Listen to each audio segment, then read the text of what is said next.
नमस्कार दोस्तों, मेरा नाम है अविनाश शर्मा और आप लोगों को मैं नई वीडियो में स्वागत करता हूं। तो ये वीडियो में हम लोग देखेंगे कि कल के दिन मार्केट में कहाँ मोमेंटम आने वाला है और आप इसको कैसे कैप्चर कर सकते हो। और इंटरेस्टिंगली आप लोगों को बता दूं, आज मैंने जो एनालिसिस करके दिया था आप लोगों को कल के दिन निफ्टी और बैंक निफ्टी का, वो वीडियो आप जाके एक बार देखो और आज का ये चार्ट आके देख लो। ठीक है, आपको काफी कुछ सीखने को मिलेगा। तो वहां पे मैंने जैसा एनालिसिस किया है वैसा ही आज हुआ है निफ्टी और बैंक निफ्टी में। ठीक है, तो इसीलिए वो पिछला वाला एनालिसिस वीडियो भी जाके देख लीजिएगा। तो अभी हम शुरू करेंगे कल मार्केट में क्या हो सकता है।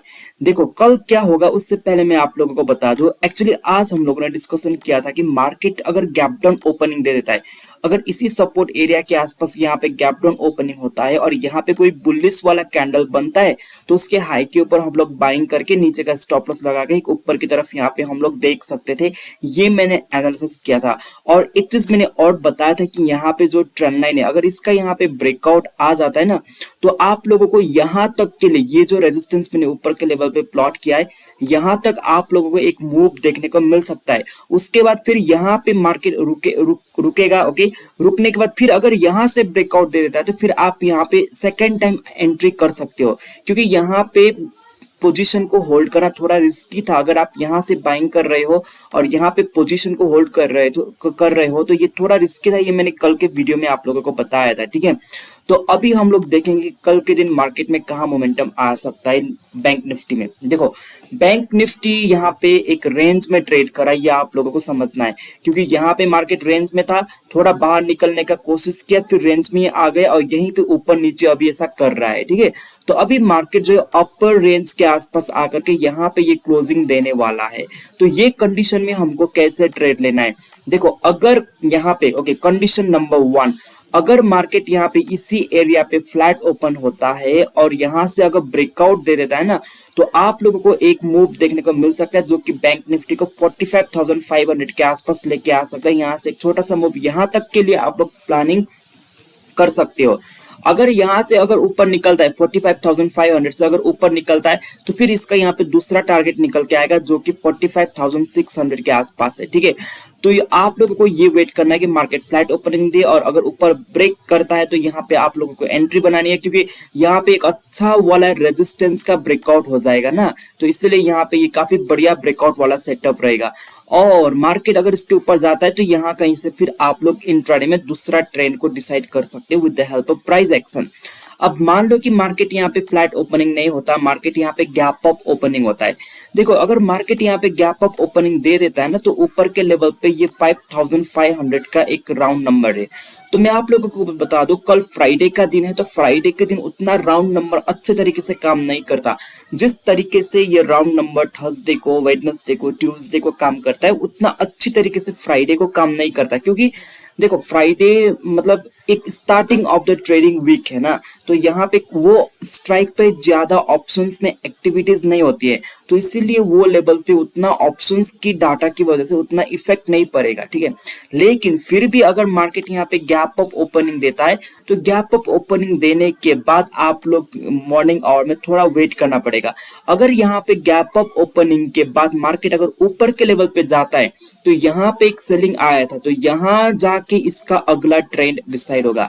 तो अगर मार्केट यहाँ पे गैप अप ओपनिंग देता है और ऊपर के लेवल पे ऐसे करके जाता है, तो यहाँ पे आप लोगों को कैंडल्स की मदद लेना है।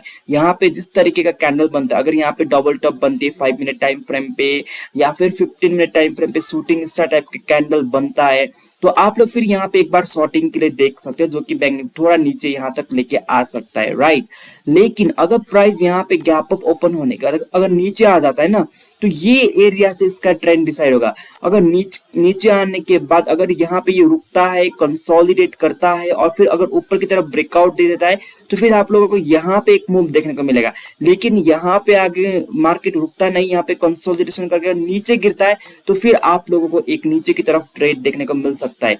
तो ये लेवल काफी डिसाइडिंग वाला जोन होने वाला है कल के लिए, क्योंकि यहाँ पे देखो काफी बार यहाँ प्राइस ने रेजिस्टेंस लिया, यहाँ पे रेजिस्टेंस लिया, यहाँ पे प्राइस रुका, फिर यहाँ पे रेजिस्टेंस लिया, फिर आज वहीं से रेजिस्टेंस लिया, फिर इसी एरिया पे आके रुका है। So this is very very important level. ठीक है, तो ये इंपॉर्टेंट लेवल तभी काम करेगा जब मार्केट का गैप अप ओपनिंग हो, फिर यहाँ पे आए, यहाँ पे अगर ये कंसोलिडेशन करता है या फिर किसी भी टाइप का चार्ट पैटर्न बना देता है छोटे टाइम फ्रेम पे, तो उसके आधार पे आप लोगों को देखना है। अगर यहाँ से ये आके रुक के अगर गिरता भी है ना तो एक फॉल आ सकता है, क्योंकि यहाँ पे ये ट्रेंड लाइन का भी ब्रेकडाउन हो जाएगा और यहाँ पे ये previous resistance becomes current support, ये भी यहाँ पे काम नहीं करेगा, तो यहाँ पे एक ट्रैपिंग का मूव होगा। तो आई होप कि ये सारा पॉइंट आप लोगों को समझ में आ रहा है, ठीक है।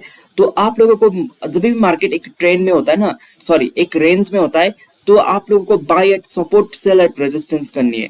जैसे मैंने यहाँ पे बोला गैप डाउन ओपनिंग हुआ तो यहाँ पे बाइंग होगा कैंडल के हिसाब से और ऊपर का टारगेट होगा। फिर हम लोग यहाँ पे वेट करेंगे, ब्रेकआउट दे देता है तो ठीक है, अगर यहाँ से रुकता है या फिर यहाँ पे साइडवेज जाता है तो हम लोग इसको इग्नोर करेंगे, ठीक है। तो ऐसे आप लोगों को चार्ट्स को रीड करना है, प्राइस को रीड करना है, ओके। तो अगर मार्केट कल गैप डाउन ओपनिंग होता है तो क्या करना है, मार्केट अगर यहाँ पे गैप डाउन ओपनिंग होता है तो आप लोग वेट करो कि प्राइस किसी एक पर्टिकुलर साइड पे जाए अपने रेंज का। अगर यहाँ पे गैप डाउन ओपन करके प्राइस नीचे आ रहा है, ये लेवल पे आ रहा है, तो ये लेवल पे आके इसका अगला ट्रेंड डिसाइड होगा। अगर यहाँ पे आके थोड़ा रुक के अगर ब्रेक कर देता है तो नीचे की तरफ सेलिंग के लिए आएगा। अगर प्राइस यहाँ आकर के अगर थोड़ा कंसोलिडेशन करके अगर ऊपर जाने की कोशिश करेगा तो एक अपसाइड मूव भी आप लोगों को देखने को मिल सकता है। तो आई होप कि कल की प्लानिंग आप लोगों को क्लियर हो गई होगी, ठीक है। तो गैप अप ओपनिंग में हम लोग वेट करेंगे, प्राइस अगर ऊपर गया तो यहाँ से इसका अगला ट्रेंड डिसाइड होगा। अगर गैप अप के बाद अगर प्राइस इधर आ जाता है तो यहाँ से इसका अगला ट्रेंड डिसाइड होगा। अगर गैप डाउन के बाद प्राइस यहाँ जाता है तो यहाँ से इसका अगला ट्रेंड डिसाइड होगा। तो अगर गैप डाउन के बाद प्राइस ऊपर जाता है तो फिर यहाँ से इसका अगला ट्रेंड डिसाइड होगा। तो ऐसे आपको प्राइस को रीड करनी आनी चाहिए। आई होप कि आप लोगों को ये समझ में आया।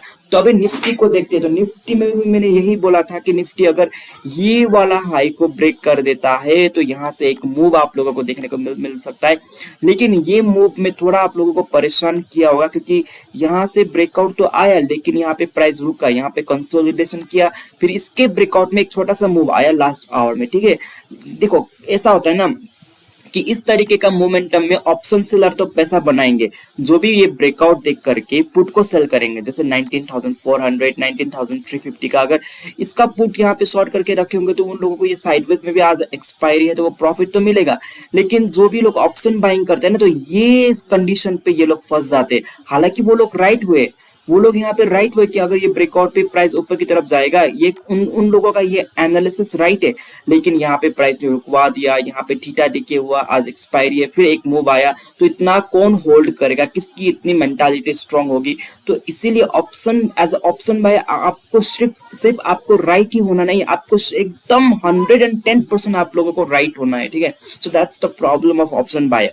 तो यहाँ पे भी आज मैंने बाइंग किया था मॉर्निंग में, क्योंकि ये ट्रेंड लाइन का कल यहाँ पे ब्रेकआउट हो गया था। तो आज मार्केट गैप डाउन ओपन हो गया, इसी ट्रेंड लाइन पे रिटेस्ट किया, तो ये कैंडल के हाई के ऊपर मैंने बाइंग नीचे का ऐसा करके मैंने यहाँ पे एक छोटा सा मूव को कैप्चर किया था निफ्टी में, ठीक है। तो ऐसे आप लोगों को देखना है। तो कल के दिन आप लोगों को कैसे ट्रेड लेना है, देखो कल के दिन अगर निफ्टी यहाँ पे फ्लैट ओपनिंग दे देता है, अगर यहाँ पे इसको ब्रेक करेगा, अगर ये प्रीवियस डे का हाई को ब्रेक करेगा तो यहाँ पे एक छोटा सा मूव देखने को मिल सकता है, ठीक है। लेकिन उतना बड़ा मूव मैं एक्सपेक्ट नहीं कर रहा हूँ, लेकिन एक छोटा सा मूव यहाँ पे आप लोगों को देखने को मिल सकता है, जो कि 80 to 100 पॉइंट्स की एक वन वे मूव हो सकती है, राइट। फिर उसके बाद डिसाइड करेंगे कि मार्केट में अब दूसरा ट्रेंड क्या आएगा।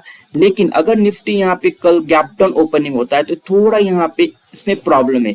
निफ्टी अगर गैप डाउन ओपनिंग होता है then let it come down, तो यहाँ पे जो इसका आज का कंसोलिडेशन का सपोर्ट है, यहाँ पे अगर गैप डाउन होने के बाद अगर मतलब मान लो कि निफ्टी यहाँ कहीं पे गैप डाउन ओपनिंग होता है और ऐसे करके नीचे आ जाता है ना, then it can give a small fall up to this point, okay.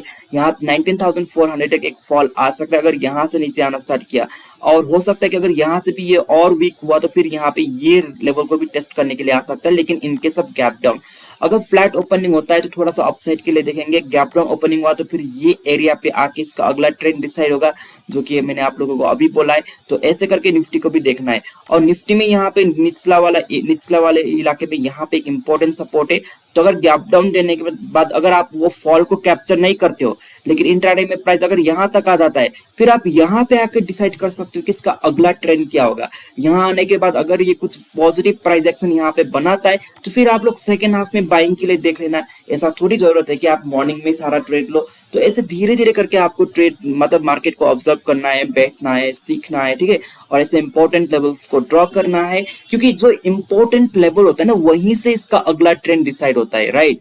अब जैसे यहाँ पे देखो मार्केट ने ये इंपॉर्टेंट लेवल को ब्रेक किया, ओके, यहाँ पे इसका अगला ट्रेंड डिसाइड हुआ। सो इट्स ऑलवेज इंपॉर्टेंट कि आप देखो कि प्राइस में जो चार्ट में जो इंपॉर्टेंट जोन यहाँ पे मैंने प्लॉट किया है, यहाँ पे प्राइस कैसे बिहेव कर रहा है, छोटे छोटे टाइम फ्रेम में कैंडल्स क्या कर रहा है, कौन सा चार्ट पैटर्न वहां पे बना रहा है। तो ऐसे अगर आप देखोगे, समझोगे, तो आप आसानी से ट्रेडिंग कर पाओगे। आई होप कि ये पॉइंट आप लोगों को समझ में आया। और अगर आप लोग मेरे टेलीग्राम चैनल पे ज्वाइन नहीं हो तो टेलीग्राम चैनल को ज्वाइन कर लेना। तो अभी के लिए इतना ही। Thank you so much for watching this video.